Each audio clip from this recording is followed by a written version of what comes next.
నమస్తే అండి, welcome to ముచ్చటైన మాట. ఈరోజు ఒక చిన్న ముచ్చటతో మనం స్టార్ట్ చేద్దాం. అది ఏంటి అంటే, ఒకరోజు ఒక ఉపాధ్యాయునికి కోల్కతా విశ్వవిద్యాలయంలో పనిచేయడానికి గాను అవకాశం వచ్చిందంట. అది కూడా శ్రీ ఆశుతోష్ ముఖర్జీ గారి కోరిక మేరకు మైసూరు విశ్వవిద్యాలయం నుండి కోల్కతా విశ్వవిద్యాలయంలో పనిచేయడానికి.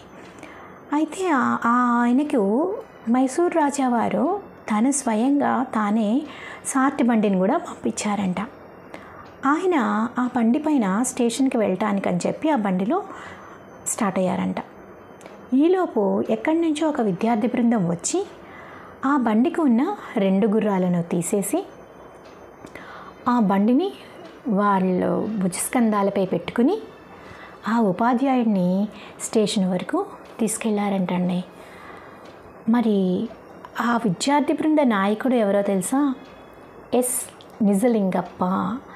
ఆయన మన కర్ణాటక రాష్ట్ర ముఖ్యమంత్రిగాను, తర్వాత ఆంధ్ర, ఢిల్లీ అండ్ బెనారస్ యూనివర్సిటీకి వైస్ ఛాన్సలర్గా కూడా పనిచేశారు. అయితే ఈ ఉపాధ్యాయుడు ఎవరనుకుంటున్నారో ఈ పాటికే మీకు తెలుసుంటుంది కదా. ఆయనే డాక్టర్ సర్వేపల్లి రాధాకృష్ణన్. ఆనాటి నుంచి ఈనాటి వరకు మనం ఈ ఉపాధ్యాయులకి ఇస్తున్న గౌరవం అటువంటిది. ఉపాధ్యాయులు లేనిదే విద్య లేదు, విద్య లేనిదే విద్యార్థి లేడు. ఓం శ్రీ గురుభ్యో నమః.